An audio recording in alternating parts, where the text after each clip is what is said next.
There are often times in our lives when we risk letting our social skills get rusty. I'm not just talking about social isolation during pandemics. I'm also talking about hermiting in the deep of winter when we like to hole up in our houses and wait out for spring, or when we seek solitude in a remote location to write our next novel. As we've discussed on this channel, strategic social distancing can have its benefits. It offers space for creativity and deep work, to borrow the term from the professor and author Cal Newport. But don't let that period of social distancing become an excuse to let your social skills atrophy. While it is perfectly fine to dial down the social interaction level for a period of time, you should still seek out opportunities to keep your social skills sharp. Putting in the effort to stay on top of your social skills game will ensure a smooth transition back into society when your period of social distancing ends. And it will also supply your brain with some healthy social stimulation, which even the most determined hermit benefits from. So today, I'm going to share some strategies to keep your social skills honed during periods of social distancing. These are strategies that you can practice with others in close proximity, or if you're going full-on recluse, you can perform these virtually. Let's get into it.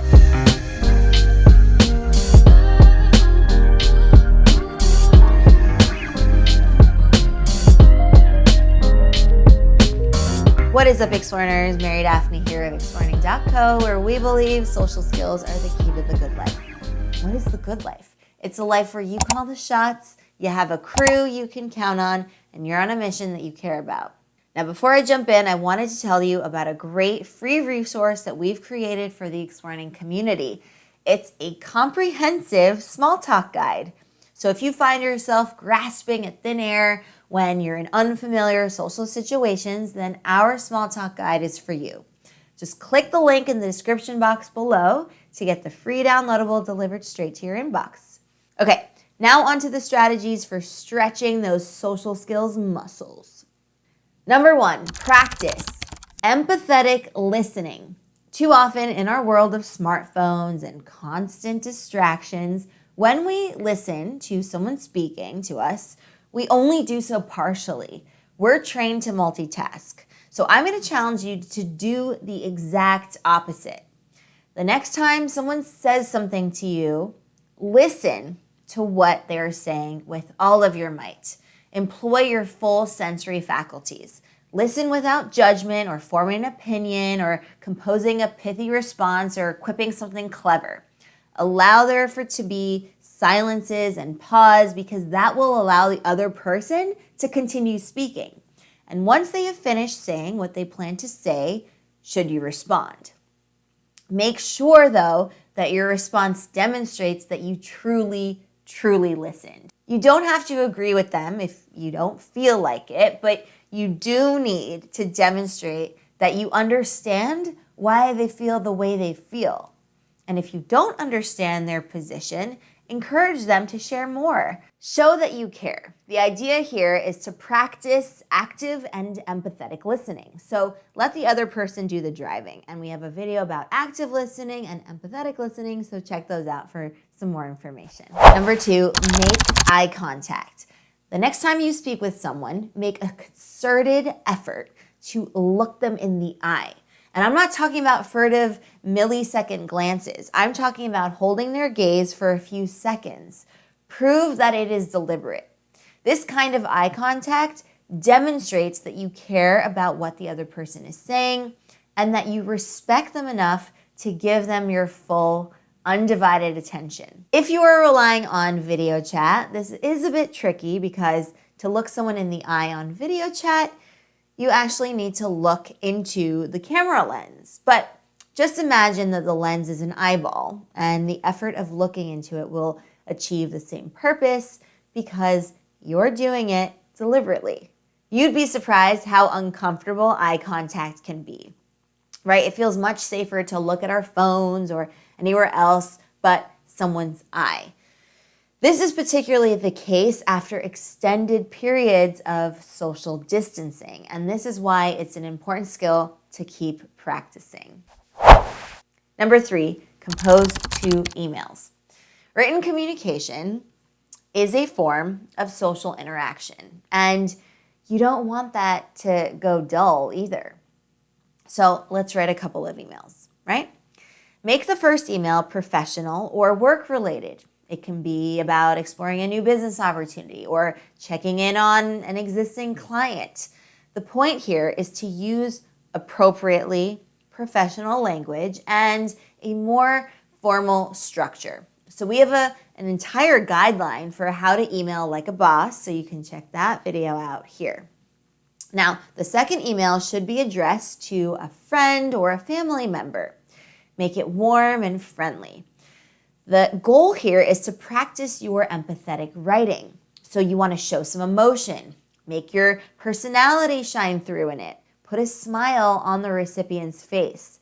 It's important to do both types of these emails because each requires a slightly different style of communicating, and you'll want to exercise both of those muscles. Number 4, get into a tiff and resolve it. Okay, that might sound funny, but I want you to get into a bit of an argument with someone. Nothing out of control or totally crazy, but just take a position that you know that the other person will disagree with. Raise the tempo just a little bit above average, and once you've done that, it's time to bring it back down. Demonstrate that you see the other person's point of view. Find a middle ground and settle the dispute. The process of managing conflict forces you to use a wide range of important social skills, all of which you'll want to keep sharp during your social distancing. Rehearsing the conflict management routine every now and then will allow you to keep the machine well-oiled. And if you'd like a few tips on that process, check out our strategies for resolving conflict right over here. So there you have it, 4 easily implementable strategies for maintaining your social skills fitness levels. Let's quickly recap. Practice listening to someone with all of your senses. Lock onto the eyes and hold the gaze. Send a mix of professional and personal written correspondence, and get into a squabble and resolve it. The reality is that you probably have a lot of experience with all of these activities, but you might be surprised at how quickly these abilities gather dust when you go through periods of social distancing. So run through the list and do them with more focus and deliberation than you might otherwise. These strategies will give the social part of your brain some healthy stimulation and help you ease back into a more active social routine when you're ready for it. So now that I've shared our thoughts, I would love to hear your own ideas for maintaining your social skills while social distancing. What are some other things you can think of? If you haven't yet, what steps are you going to take to keep up your social skills? Share that with me and the Explearning community in the comments down below.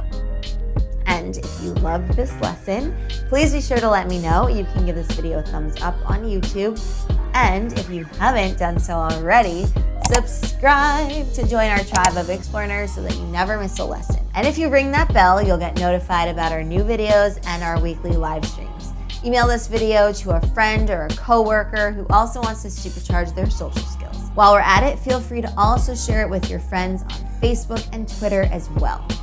And remember, the write-ups of these lessons are always available on our blog at explearning.co/blog. With that, have an awesome week, Explearners. Thank you so much for joining me, and I will see you next time for your next Explearning lesson. Happy Explearning!